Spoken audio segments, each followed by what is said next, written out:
tardes a todos. Esperamos que se encuentren muy bien. El día de hoy estamos con una propuesta un tantito distinta, pero queremos aprovechar un momento y digo queremos porque está aquí conmigo la doctora Emma Garcés. Las dos somos, como ustedes ya saben, maestras de la Facultad de Ciencias de la Ingeniería y de la Tecnología de la Universidad Autónoma de Baja California en el campus Valle de las Palmas. Pertenecemos ambas o participamos ambas al menos en el programa educativo de arquitectura y pues durante varios semestres hemos identificado que los alumnos tienen una dificultad muy importante para citar en estos momentos en el que nos encontramos tan llenos y saturados de información, pues citar no es opcional, ¿no? Pero sabemos que los alumnos tienen como cierto miedo, cierta preocupación de hacerlo. Entonces decidimos grabar este video, esperamos que no sea muy largo. Estamos seleccionando para ustedes, aquí me voy a brincar un poco, ¿no? Estamos seleccionando para ustedes algunos puntos medulares para citar, es decir, algunas pistas que requieran sin brindar pues todo el manual, ¿no? Que es muy extenso y ahorita vamos a profundizar en ello. Comencemos. Comencemos con esta parte. Vamos a dividir nuestro documento, como se miraba hace un segundo, en tres grandes secciones. La primera de ellas es ¿por qué citar? Van a ser algunas generalidades, algunos antecedentes, esperamos no ser muy aburridas, pero al menos sí dar, como les decía, pistas sólidas acerca de por qué citar y por qué alinearnos al sistema APA. Después de eso vamos a encontrar una sección de cómo citar dentro del texto y cómo citar en el listado de referencias. Realmente estos son dos pasos, dos momentos que tienen que estar presentes al momento de citar, no son opcionales. Ya les explicaremos un poco acerca de ellos. Pero bueno, para iniciar, me gustaría hablar acerca de por qué citar, por qué es importante hacerlo. Y pues bueno, ahora sí, vamos a dejar que la doctora Emma participe un poco, ¿no? Emma, ¿cómo estás? Hola, buenas tardes. Me da mucho gusto estar participando con la doctora Elvia y poder explicar un poquito lo que es el manual APA. Sabemos que ustedes están familiarizados con diferentes formas de citar, pero este manual se va a enfocar un poquito en lo que es el manual APA, la séptima edición, que hubo unos ligeros cambios entre la sexta y la séptima, pero no queremos abrumarlos con tanto contenido, sino más bien hacerlo más fácil para ustedes, y se resumió un poquito en la forma de las citas. Nada más les vamos a dar las citas cortas, las citas de bloque, y bueno, más adelante vamos a ir platicándoles poco a poco ejemplos de cada una, y se trató de hacerlo más ligero que se pudiera para que también ustedes no lo noten un tanto pesado y aburrido, como luego nos dicen en las clases de metodología que les aburren un poco, y hay muchos memes de que las clases de metodología duermen. Entonces vamos a tratar de que esto sea ligero y rápido. Correctísimo, sí, totalmente de acuerdo. La verdad es que eso queremos, ¿no? Que esto no se convierta en algo de lo que pueda depender una calificación, ¿no? De hecho, acerca de eso vamos a hablar. ¿Por qué citar? Si nos vamos, digamos, de manera estricta, el plagio es un delito. Plagiar es un acto mediante el cual una persona presenta algo que no es suyo, que no es de su autoría, que no le pertenece, y lo presenta como si fueran sus palabras. Esto se puede hacer en distintas modalidades, ya sea por omisión o ya sea pues de manera deliberada, ¿no? Aquí tenemos una cita de Gómez que dice que pues plagiar constituye una violación del derecho de autor, tanto en su contenido moral como en la explotación patrimonial, y puede dar lugar a muchas acciones jurídicas y civiles. Esto es súper importante porque ustedes se encuentran dentro de un área creativa. Estamos hablando de arquitectura, estamos hablando de áreas que tienen que ver con el diseño y saben el valor de una idea, ¿no? Los investigadores, los escritores, cualquier persona a la que ustedes quieran referenciar, obviamente pasó un tiempo considerable redactando, hablando acerca del tema que le interesaba, y pues es muy desleal que alguien llegue y tome estas palabras y las haga pasar como suyas, ¿no? Como les decía, es un acto grave, No sé si la doctora Emma quiera compartir con nosotros alguna experiencia, ¿no? Yo tengo varias historias terroríficas de cosas que han pasado cuando un alumno no ha citado, ¿no? Emma, ¿se te ocurre un caso grave por ahí que haya pasado de plagio? Sí, bueno, antes que nada, pues retomar un poquito lo que acabas de decir de que es muy importante darle, reconocer el trabajo de la persona, sobre todo, ¿no? No simplemente tomar sus ideas y hacerlas pasar como tuyas. En ocasiones, tal vez lo cometan sin darse cuenta, porque no estamos acostumbrados a citar y lo reconozco. Desde la prepa venimos buscando información y no citamos correctamente. Algunas veces nada más pones el nombre del libro o pones la referencia de internet y no es una forma correcta. Pero, sin embargo, hay que hacerlo y hay que irnos acostumbrando porque esto nos va a facilitar más adelante, pues, trabajos que nos encarguen en la escuela o si queremos hacer un trabajo formal, darle un estilo, darle las referencias correctamente y aparte así podemos facilitar a otras personas que vean nuestras citas y que puedan ampliar su marco de referencias, que tengan dónde buscar también, porque si citamos correctamente, podemos darnos cuenta dónde estuvo buscando la persona e incluso podemos complementar mejor el material.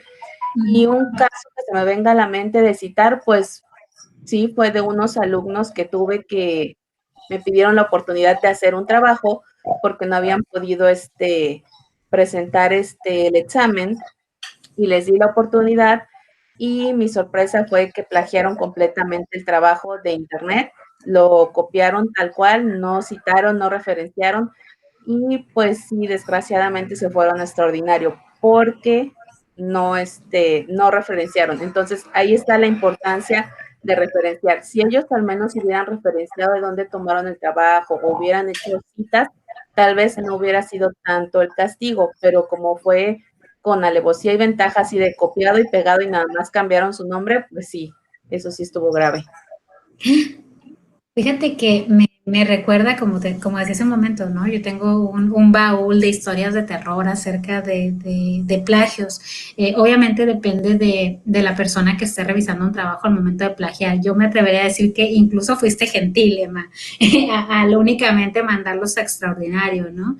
Porque depende de la universidad el castigo que se va a dar al plagio. Y también depende de la gravedad del plagio. O sea, no es lo mismo que alguien se le olvide poner el año de la referencia a copiar algo sin dejar nada de evidencia, ¿no? Y también es distinto cuando se plagia una idea innovadora, por ejemplo, que puede tener un precio incluso monetario, ¿no? Y comenzamos a ver consecuencias graves acerca de plagiar.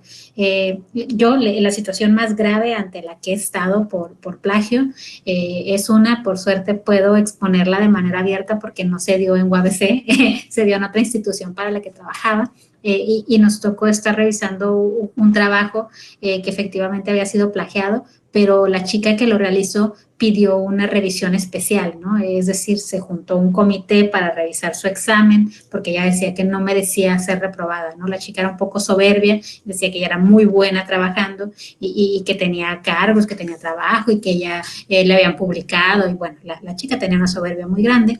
Y cuando llegó el trabajo a este comité del cual yo formaba parte, nos tocó identificar que pues todo era una especie de mosaico de plagios de aquí, plagios de allá, plagios de todas partes, ¿no? Y finalmente lo que se decidió no fue únicamente reprobarla en la materia a la que se estaba sometiendo este examen, sino excluirla de la escuela y de cualquier programa educativo cercano a la escuela. Entonces creo que ahí ya pueden darse cuenta acerca de la magnitud y realmente caer en estos escenarios en los que te toque reprobar o en los que te toque que te niegan el acceso a una institución por no poner unas comillas y no colocar, pues como aquí pueden ver en la parte de abajo, ¿no? Un apellido, un año y una página, pues, es una situación muy absurda. Te toma unos minutos citar, ¿no? No es algo complejo y eso es a lo que queremos acercarnos el día de hoy, ¿no? Decirles que citar es muy fácil. Y bueno, tratando de salir un poquito de este terreno pantanoso para no asustarlos, o al menos no hacerlo más, podemos llegar a este punto. Yo le preguntaba a la doctora Emma hace un segundo si ella siempre ha citado en APA. Citar en APA, bueno, comencemos por el principio, ¿no? Es una asociación de psicólogos que se fundaron en 1892 y a inicios, en las primeras décadas del siglo XX, es decir, ya hace casi 100 años, publicaron el primer tomo relacionado a lo que ahora llamamos el estilo APA. Es decir, hace un siglo se determinó que la gente tenía que comenzar a seguir ciertos criterios. Obviamente esta no es la única forma de hacerlo, existen muchísimas más, pero se ha posicionado muy bien este estilo. Es decir, por ejemplo, les decía que comentaba con la doctora Emma hace un momento acerca de qué estilo usaba. ¿Qué estilo has usado, Emma? ¿Y cómo te fue con eso? En un principio, formalmente, debo de reconocer que yo empecé a citar ya formalmente cuando inicié a hacer mi tesis. En los otros trabajos citaba, pero también no tenía un conocimiento de una forma específica, ¿no? Entonces yo citaba como entendía, como podía. Pero ya cuando inicias con un trabajo, sí te piden ciertas especificaciones y yo empecé citando con Harvard, entre corchetes y con números. Posteriormente y luego me pidieron que cambiara, mis tribunales me pidieron que cambiara todo al estilo APA. Entonces, sí fue así como muy frustrante para mí de un estilo migrar al otro, porque sí no tienen mucho que ver, pero al final descubrí que el APA está más fácil y como que está más homologado y ya más instituciones lo están utilizando. Entonces, lo que yo recomiendo ahorita, pues es que estén citando en APA porque es la que están utilizando más. Exacto, acabas de dar justamente en el clavo, ¿no? El APA se ha posicionado como un modelo que es muy sencillo y dos, que tiene un gran beneficio. La mayoría de los sistemas tradicionales, yo por ejemplo, yo usaba Chicago, porque la universidad en la que estudié mis estudios de posgrado se alineaba como a esa forma de citar y cuando llegué a UABC, pues todo el mundo me decía, bueno, es que aquí citamos en APA. Y yo dije, ok, es una transición distinta porque tienes que modificar incluso la forma en la que pues, sueles redactar, ¿no? Porque a veces no tiene nada más que ver con citar. Cuando me enfrenté al APA, pues comencé a verle el amorcito y decir, ok, ¿qué tiene de bueno? ¿Qué nos ofrece el APA? Y me di cuenta que efectivamente hay una homologación, pero además de eso, una de las grandes ventajas del APA es que ha salido del esquema tradicional. Muchos estilos siguen pensando que las únicas fuentes que merecen ser referenciadas son los libros. Bueno, pero el APA dice, ¿sabes qué? No, si tú tienes una entrada que sea de Facebook y merece ser citada, adelante, ¿no? Si encuentras a alguien que escribió algo muy interesante desde un blog, adelante, cítalo. Entonces, el app ha sido muy flexible y ha permitido incorporar y por eso es que siempre está sacando actualizaciones. Entonces sale una actualización para el app, luego sale otra y es un poco lo que nos comentaba la doctora Emma, ¿no? De que después están todos estos memes acerca de por qué citar es tan difícil y por qué cuando ya te habías acostumbrado a citar en la sexta versión, pues ahora sale la séptima, ¿no? Que la séptima acaba de salir justamente este año.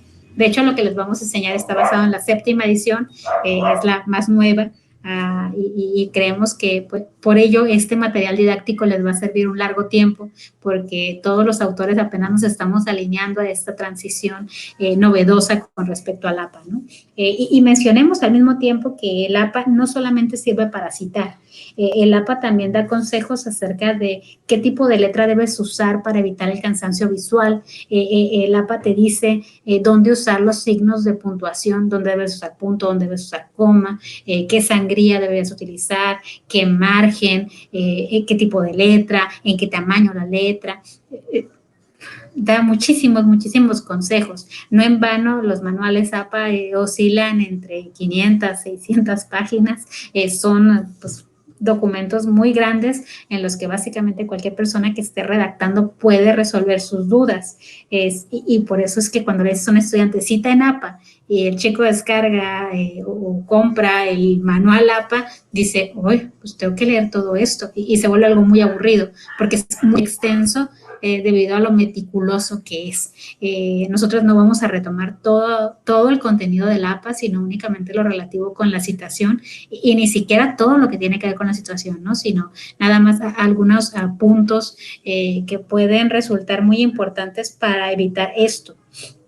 Esto que es el típico y clásico control C, control V, que únicamente copio y pego y al final coloco el enlace del que tomé la información y bueno, eso no es citar. Digo, hay que aclararlo, ¿no? Yo me atrevería a decir que los maestros, después de cierto tiempo de dar clases, alcanzamos a identificar el plagio a simple vista. Me atrevo a decirlo porque los conocemos, ¿no? Sabemos cómo hablan y frecuentemente la escritura es, digamos que una capa de la personalidad. Ustedes escriben como hablan y cuando vemos una redacción pues muy elaborada y sabemos que ustedes no hablan así, pues de inmediato te das cuenta, ahí está plagiando. Pero además de eso, en este momento 2020 ya existen muchas páginas que te ayudan a detectar el plagio de manera automática. Entonces ahora para los maestros cada vez es más sencillo identificar el plagio. Pues no sé si aquí quiera comentar algo la doctora Emma, pero a mí me ha tocado casi por cada una de las entregas de mis grupos encontrar al menos 2 plagios. Es casi una fórmula infalible. Al menos 2 personas ya sé que van a plagiar. Sí, sí se detecta enseguida porque te das cuenta en la redacción. Está muy bien redactado, usan palabras técnicas, ni siquiera son para parafrasear, o sea, cortan y pegan tal cual. Entonces, sí es importante recalcar que se debe de citar correctamente o se debe parafrasear y sobre todo que debemos de respetar los derechos de autor. De hecho, desde el 2017 ya está lo del órgano de propiedad intelectual y es una cultura que está fomentando mucho UABC, entonces es importante que citemos para poder respetar los derechos del autor. Totalmente de acuerdo. Y entonces, ahí va el consejo, ¿no? No se fíen, no copien, nos damos cuenta. De hecho, incluso estamos haciendo este video en conjunto por eso, ¿no? Porque nos damos cuenta de que no es una necesidad aislada mía o un requisito que solamente yo pongo. No, no es cierto. Todos los maestros pedimos que den referencias porque, bueno, ¿qué sentido tendría para un maestro pedir una tarea que le copiaste a alguien más? No tiene sentido, ¿no? Entonces, a pesar de que algún maestro no haga explícito que quiere sus citas en APA, créanme, cualquier maestro de cualquier materia dentro de FECITEC va a desear que ustedes estén citando. Y muchos de ellos sí son muy enfáticos. Y a veces les dicen, ¿sabes qué? Cita, pero tienes que utilizar fuentes confiables. ¿Y por qué dicen esto de las fuentes confiables? Y esto se ha convertido como en una enfermedad de los últimos años. Como les decíamos, es muy sencillo identificar cuando alguien está tomando un texto que no le corresponde, ¿no? Que no es su voz y se nota. Pero últimamente el plagio es más inteligente, ¿no? Ahora ya no plagian de libros, sino que plagian de redes sociales o plagian de lugares que son como Wikipedia o repositorios de tareas como buenastareas.com y entonces ahí como los que están redactando son estudiantes, pues hablan como estudiantes y ya no podemos identificar el plagio de manera pues, visual, ¿no? Yo no puedo leer una tarea y decir, esto es plagio, porque puede sonar como ustedes. Sin embargo, si yo lo paso a un documento a un programa que registre plagio, pues yo lo voy a encontrar, ¿no? Y es bien penoso, súper penoso, porque yo en ocasiones les pongo notas a mis alumnas de, esto es plagio de esta página. Y me dicen, no, profe, yo lo encontré acá. Y yo digo, bueno, es que lo triste es que a la persona que le plagiaste, le plagió a alguien más. Entonces tienes un recontraplagio, lo cual es muy triste, muy, muy triste porque toda la seriedad de tu investigación o de lo que estés diciendo, pues es el refrito del refrito. Pues díganme qué valor académico podrá tener eso. Básicamente ninguno. Insisto, es muy penoso y pues no les quiero decir que tanta seriedad le quita, ¿no? Eso no significa que debamos citar todo, es decir, que nuestros textos tienen que estar llenos de citas. La sobresaturación es algo muy aburrido y muy cansado. Frecuentemente sus maestros deseamos conocer sus opiniones. Entonces, ¿cuándo tenemos que citar? Bueno, preferentemente cuando alguien esté diciendo algo que es importante, cuando yo esté presentando una definición, que esa definición pues es la aportación teórica, es como si alguien, digamos que en el mundo de lo académico y de la escritura académica, una definición es el producto final muchas veces de un investigador. Entonces es como si alguien les estuviera plagiando su plano. El plano que hicieron en diseño, de repente ustedes lo ven aparecer en arquitectura.com.mx. Es como, oye, ¿y cómo me lo robaron? Bueno, es lo mismo, ¿no?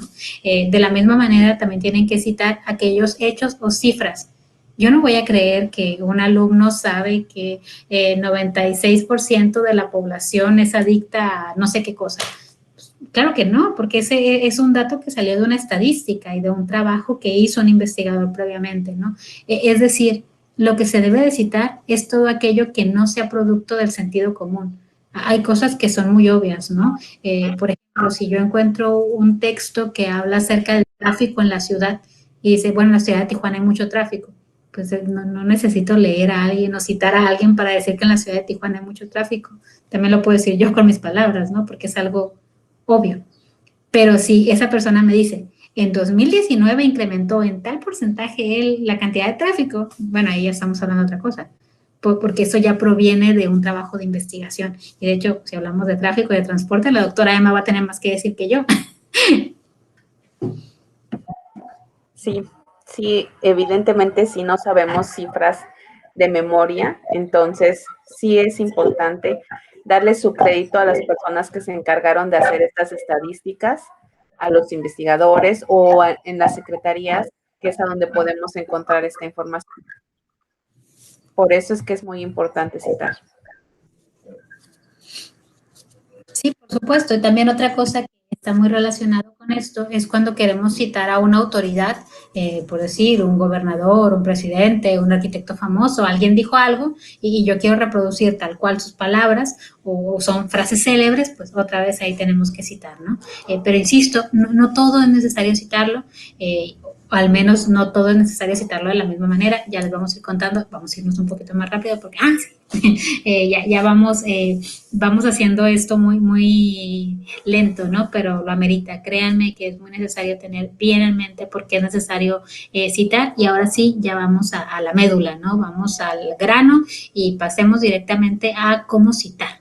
Les decíamos hace un momento que citar consiste de dos fases, la primera de ellas y que es frecuentemente la más olvidada, es cómo citar dentro del texto. La mayoría de ustedes saben que en un libro, en la parte final, vienen las referencias y ahí tiene que estar la fuente, ¿no?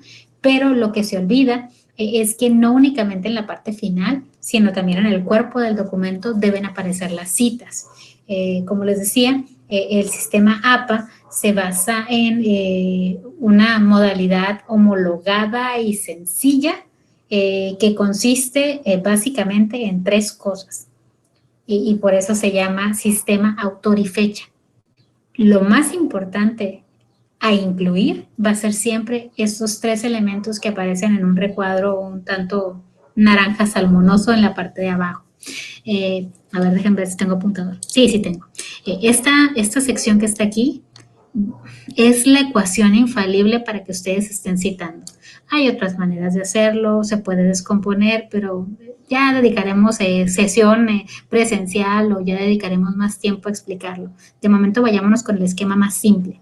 Les estaba contando. Entonces, yo para poder citar en el formato autor y fecha, lo único que tengo que hacer es cerciorar que tengo un paréntesis y dentro de ese paréntesis yo he colocado el primer apellido del autor. Es importante esto, no necesito las iniciales del nombre, no necesito el nombre, lo único que quiero es el primer apellido. ¿Por qué el primer apellido? Porque, no sé, déjenme ver si encuentro un libro por aquí. Sí, correcto, encontré uno.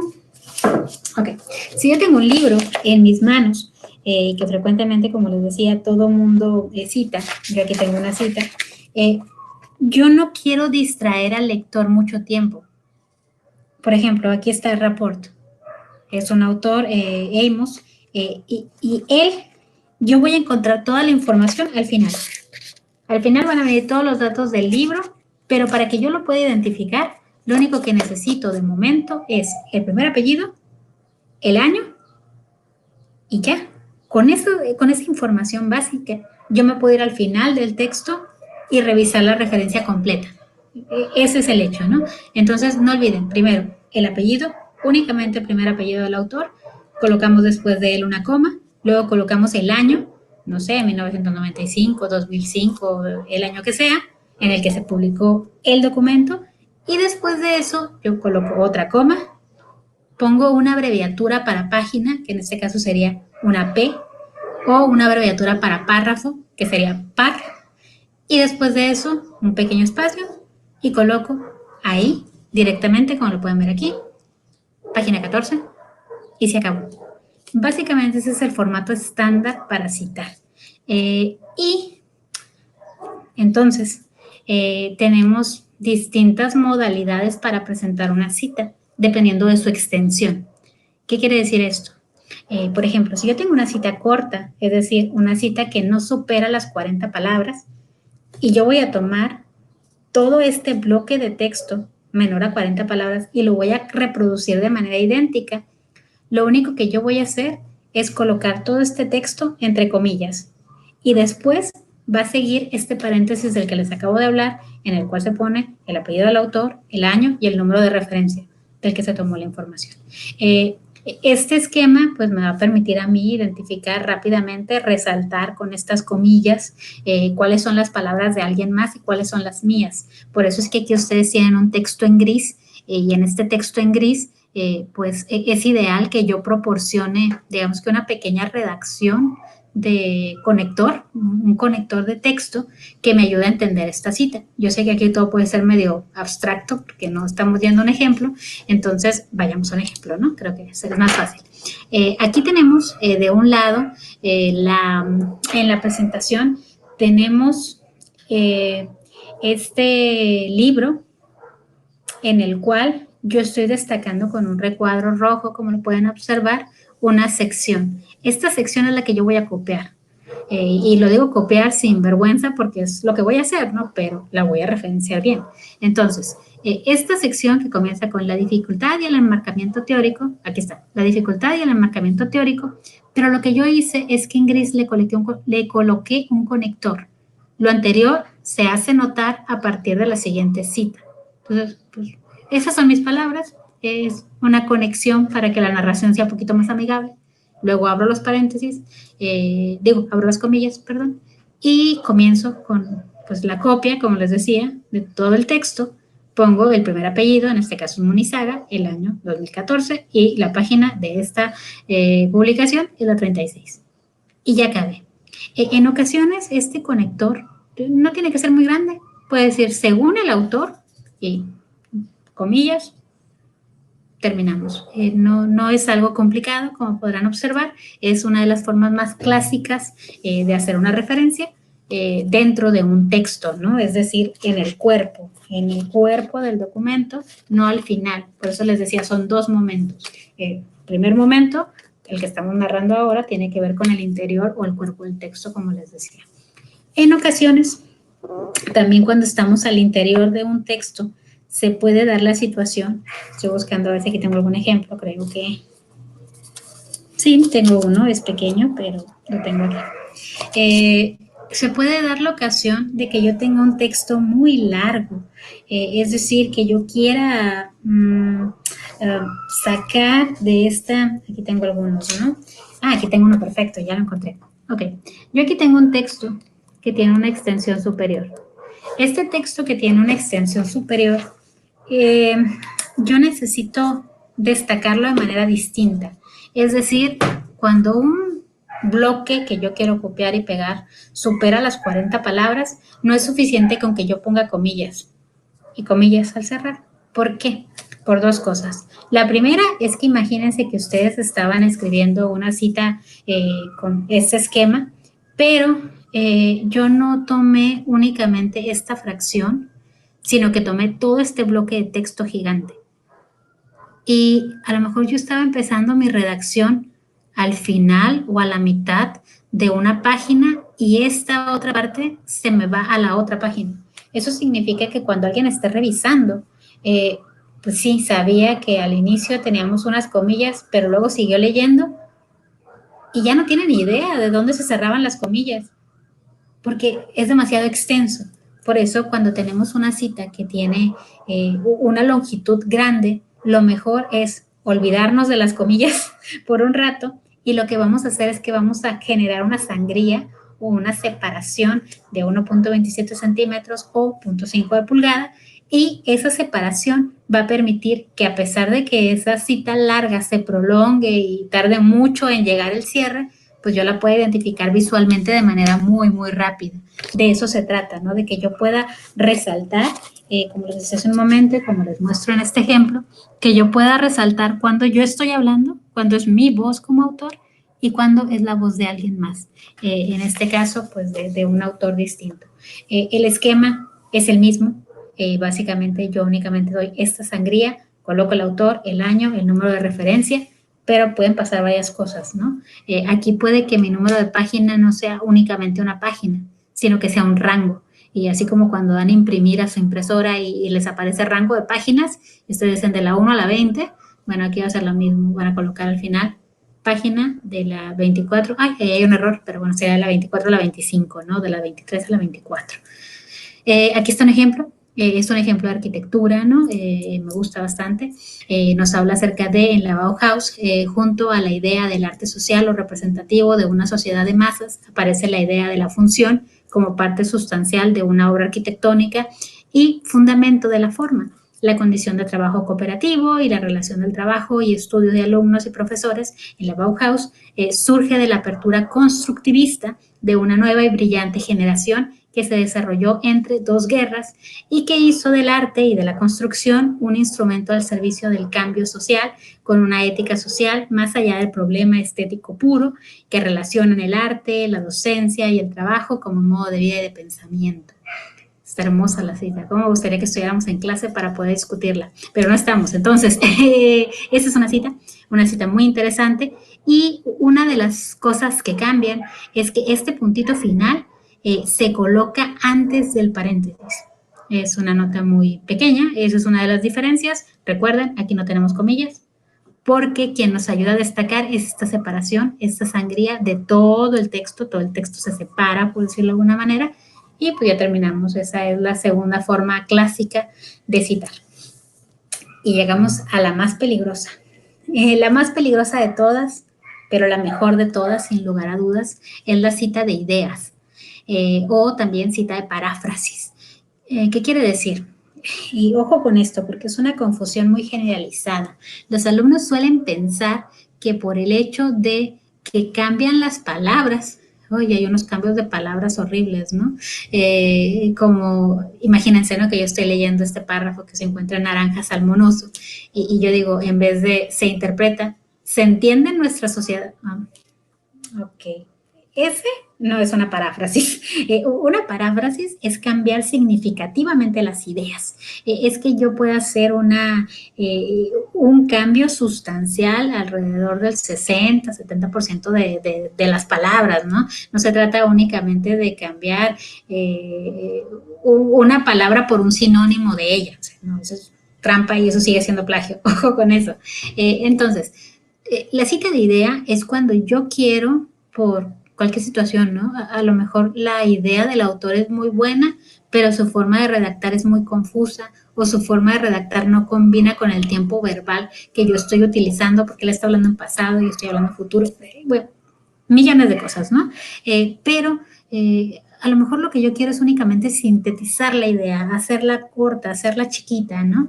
De ser así, otra vez, no existe la necesidad de que yo coloque comillas. ¿Por qué? Porque finalmente es mi texto. Tampoco necesito colocar ninguna sangría.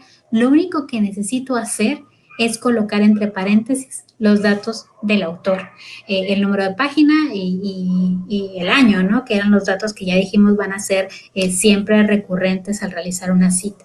Les voy a poner un ejemplo porque sé que esta cita se puede tornar un poquito difícil, ¿no? Y aprovecho en este ejemplo para mostrarles cómo se debe de citar una imagen dentro de un texto. Siempre hay que colocar un número, es decir, aquí figura 1, poner un encabezado o un título de lo que vamos a estar utilizando, se pega la imagen y después se dice la fuente, ¿no? La fuente aquí es Gravano 2015, que es su libro, obviamente, y les voy a leer la partecita que está en verde.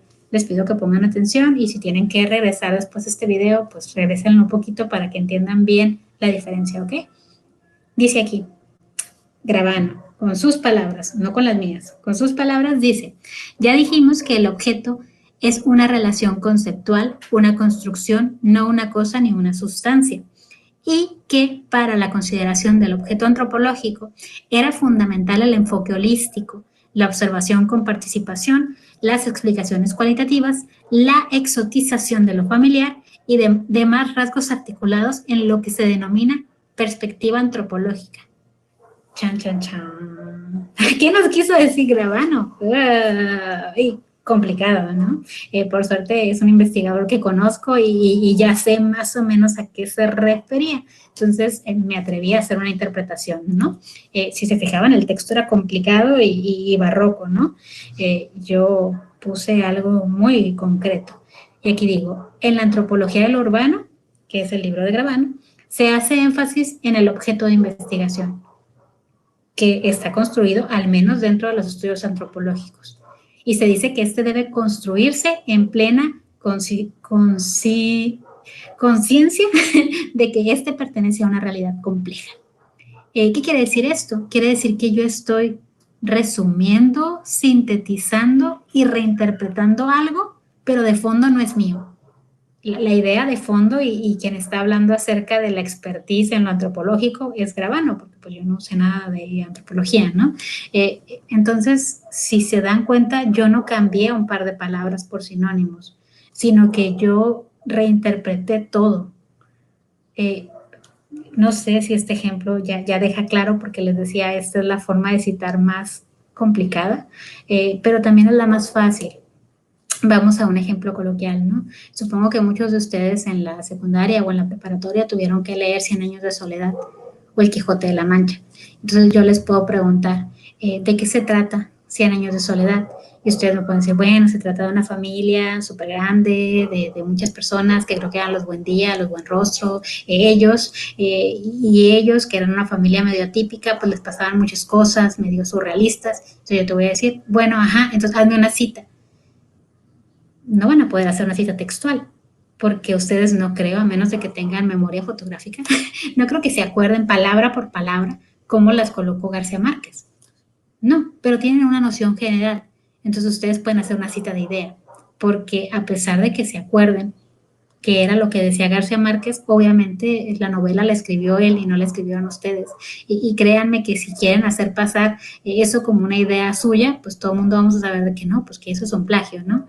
Entonces, en esos casos es cuando se utiliza una cita de idea. Cuando sabemos, yo leí este libro, de hecho como evidencia de que lo leí, pues pueden ver que tiene muchos marcadores de colores. Yo leí este libro y me puedo atrever a parafrasearlo porque pues lo leí, lo entendí y en mi memoria, que es muy mala, al menos quedó algo acerca de él, ¿no? Pues puedo hacer citas de ideas, pero si me piden que yo reconstruya tal cual un párrafo que esté aquí, créanme, no lo voy a poder hacer. Entonces ustedes pueden leer una referencia y pues no sé, después abrir su procesador de textos y escribir más o menos de qué se trataba, y eso es una cita de paráfrasis. No significa que porque ustedes lo están pasando sus palabras, esas ideas ya son suyas. No, tienen que citar. Ok, y creo que ya casi cerrando esta sección y para devolverle la palabra a la doctora Emma, les voy a hablar acerca de unos casos raros, ¿no? Hay muchísimas excepciones, hay listados muy largos acerca de excepciones. El problema es que, como les decíamos, queremos ser muy sintéticas y únicamente centrarnos sobre lo esencial, por lo cual voy a presentarles los casos que siempre se presentan cuando les enseño a citar a mis alumnos. Estos son los siguientes. En muchos casos, sobre todo si hacen consultas por internet, ustedes van a encontrar que no hay fecha o que no aparece en la publicación, ¿no? Que no dice cuándo se publicó. Si esto pasa, ustedes pueden utilizar esta abreviatura que se llama SF, que viene a aparecer aquí, y esta SF significa sin fecha. Colocarían entonces el apellido de la persona, SF y la página o el párrafo del que tomaron la información. Después de eso, también tenemos ocasiones en las cuales puede que no tengamos un autor. Es decir, el autor no está, no dice el nombre. Sabemos que alguien lo escribió, pero pues ni idea quién fue, ¿no? En ese caso existen dos opciones. Mi perrito no se calla, creo que anda buscando un vecino, perdón. Bueno, les decía, si no tenemos autor, vamos a tener que utilizar alguna de las dos modalidades siguientes. Una de ellas es que yo convierta mi título, lo convierta en mi autor. Por ejemplo, si yo estoy leyendo un blog que se llama El Movimiento Moderno, mi autor sería El Movimiento Moderno, 2020, ¿correcto? Después de eso, nosotros tenemos otra opción en la cual podemos presentar una obra que sea explicada explícitamente como anónimo. Es decir, cuando leemos, por ejemplo, un poema y en el poema abajo dice anónimo, entonces aquí podríamos anónimo 2020. Pero no significa que cada que encontremos una referencia que no tenga autor, le vamos a poner anónimo. Anónimo es nada más para cuando efectivamente el autor no existe o nunca se identificó. No sé si me explico con eso, pero ojalá y sí sea así. Bueno, y otro caso raro y bastante común es que se puede dar que un trabajo no sea redactado únicamente por una persona, sino que se redacte por una institución. Por ejemplo, que lo haya redactado INEGI o el INA o el INBA o la OMS o qué sé yo, ¿no? Entonces, en este caso, lo que se hace es que se sustituye al autor por esta precisión de esta institución, corporación, grupo, etcétera. Y otro caso también bastante común, sobre todo cuando revisamos información de Internet, es que no tengamos una página, ¿no? En el caso de la página, podemos hacer también dos cosas. Aquí les coloqué una que es la más adecuada y es colocar el párrafo. Es decir, yo tomaría mi publicación y yo tendría que contar, bueno, lo que yo quiero citar está aquí. Entonces sería un, dos y el tercer párrafo, párrafo 3, párrafo 5, y esto pasa con cualquier publicación, por ejemplo, de Internet. Ustedes tendrían que decir en qué número de párrafo encontraron el extracto que están utilizando. Básicamente es uno de los lineamientos. Otro de ellos es que, por ejemplo, si ustedes encontraron unas páginas sueltas de unas copias, saben a qué libro pertenecen, saben el título del libro, conocen al autor, saben todos los datos, pero no tiene páginas o las páginas quedaron borradas y no hay manera de saber, se puede colocar SP, que es sin página. Pero lo más recomendable es que cuenten los párrafos y entonces así puedan tener una noción más segura acerca de en qué lugar de la publicación estaba esto, ¿no? Y bueno, ahora sí, ya voy a cerrar esta sección. Espero que haya quedado claro. Les decía, esto es el paso 1 en el cual tenemos que citar al interior del texto, es decir, donde nosotros estamos redactando. Y ahora sí, al final tendrá que venir lo que nos va a comentar un poco la doctora Emma. Muy bien, retomando lo que nos dijo la doctora Elvia, este es el segundo paso. Aquí nosotros vamos a hacer nuestras referencias ya al final de lo que redactamos. Entonces, todas van a tener el mismo formato. Déjenme pasar. En términos generales, todas nuestras referencias van a contener autor, fecha, título y la fuente. Algunas veces, dependiendo del material que estemos citando, va a variar un poco, pero una cosa con la que se puede guiar es que todas van a comenzar con el autor. Entonces, siempre vemos el apellido del autor y por ahí nos podemos guiar. Van a variar si es un artículo electrónico, si es un video, si es un libro, si es una revista, pero siempre comenzamos por el autor o los casos que les comentó la doctora, que se sustituye el autor por la dependencia, pero en términos generales todas llevan autor, fecha, título y fuente. En el caso del libro digital, aquí les trajimos un ejemplo de cómo debemos de colocar para el libro digital, que es el apellido, el año de la publicación, el título del libro, que en este caso el título del libro lo vamos a colocar en cursivas, y nombre de la editorial y la dirección. También aquí es a donde varió un poquito de la sexta edición, porque antes se acostumbraba a colocar recuperado de, y ahora en esta ya se omite recuperado de y se coloca directamente la dirección. Eso fue para el libro digital. Para cuando tengamos un artículo de revista, si se dan cuenta, no hay muchas variaciones. Igualmente, volvemos a colocar el apellido, el año de publicación. En esta ocasión vamos a colocar el título del cual estamos haciendo referencia, el nombre de la revista en cursiva, el número de artículo, o si no tenemos el número del artículo que es, sería el volumen o el tomo de la revista, o número de fascículo. Y las páginas que está abarcando nuestro artículo. Si es una página, pues solamente vamos a colocar la página que es, pero si es un rango de páginas, el número de tal página a tal página. Y posteriormente, la dirección. Cuando es un sitio de internet, igualmente tenemos que comenzar con lo que es el apellido o el autor institucional. Como el ejemplo lo podemos ver que dice Instituto Nacional de Antropología e Historia, INA. Después el año de publicación, el título de la página web, que aquí lo podemos ver que está en azul. No, perdón. Está en azul la dirección. La dirección. El título de la página web está en cursivas, definiciones técnicas. Y en azul está el URL.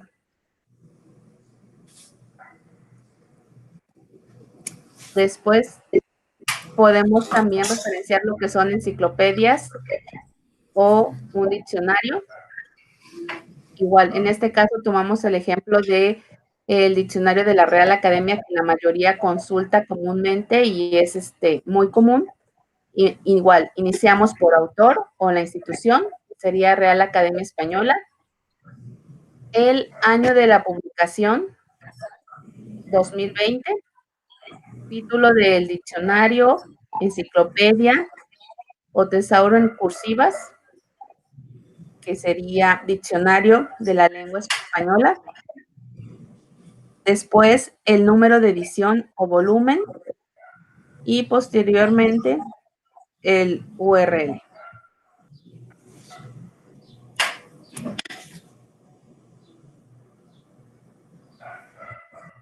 Como les mencionó la doctora Elvia, una de las cosas importantes es que APA siempre está a la vanguardia. Y tal vez en nuestros tiempos, o bueno, al menos en el mío, ¿verdad?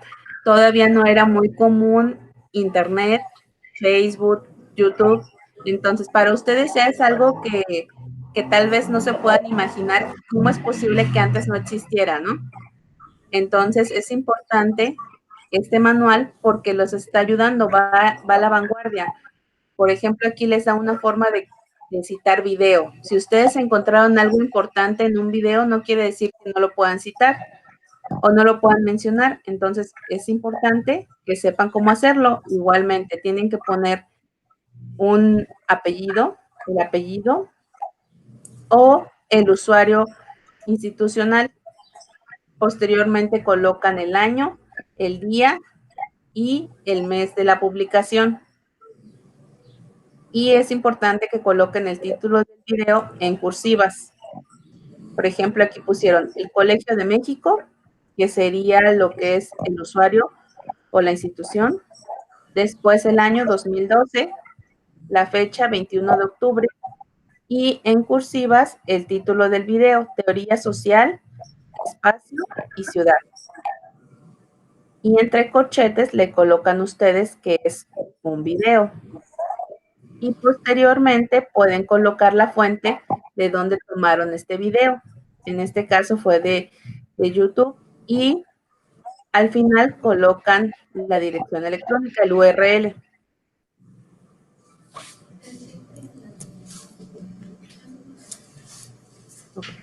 Al final de, bueno, todo lo anterior fue un pequeño resumen de lo que nosotros nos damos cuenta de los materiales que ustedes más consultan. Entonces, al final, ustedes los deben de colocar de cierta forma. ¿Cuál es esta forma? Es alfabéticamente, iniciando a partir del primer apellido de los autores, y deben de aplicar la sangría que ustedes estaban aplicando para las citas largas de media pulgada o de 1.27 centímetros. En cada uno de los elementos se la van a colocar. Y esto implica que la primera línea de la referencia se encontrará cargada al ras izquierdo de la página, mientras que las líneas posteriores contan con la sangría de 0.5 pulgadas o 1.27 centímetros.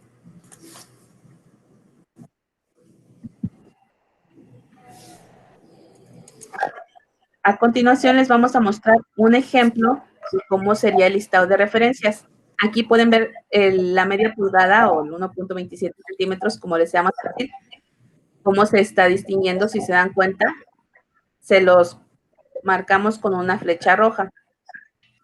Ya después se coloca el listado de referencia y la primera o el apellido queda cargado hacia la izquierda y todo lo demás va a quedar con la sangría.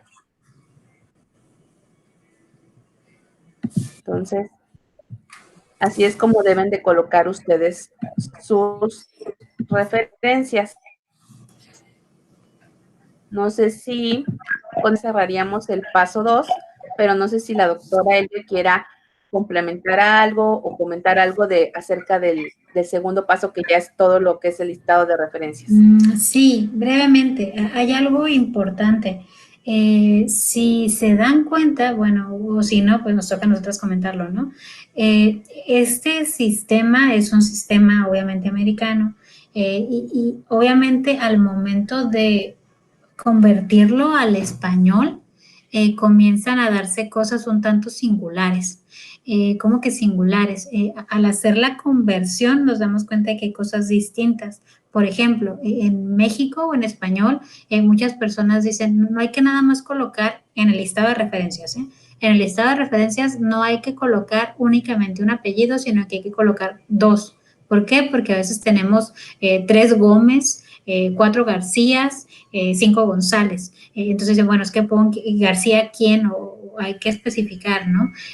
Otros dicen, ¿sabes qué? Pues es que en Estados Unidos sí es muy común que las personas se llamen por su primer apellido y que el nombre pues sea una inicial, ¿no? Pero en México es muy común que los nombres sean completos, ¿no? Si es García, García, en este caso Aurora, ¿no? Y hay que comentar el nombre pues completo. Estos esquemas o estas traducciones pueden variar. Si ustedes revisan un lugar, puede que les digan que pongan los dos apellidos o pueden que les digan que pongan un apellido y el nombre completo, etcétera.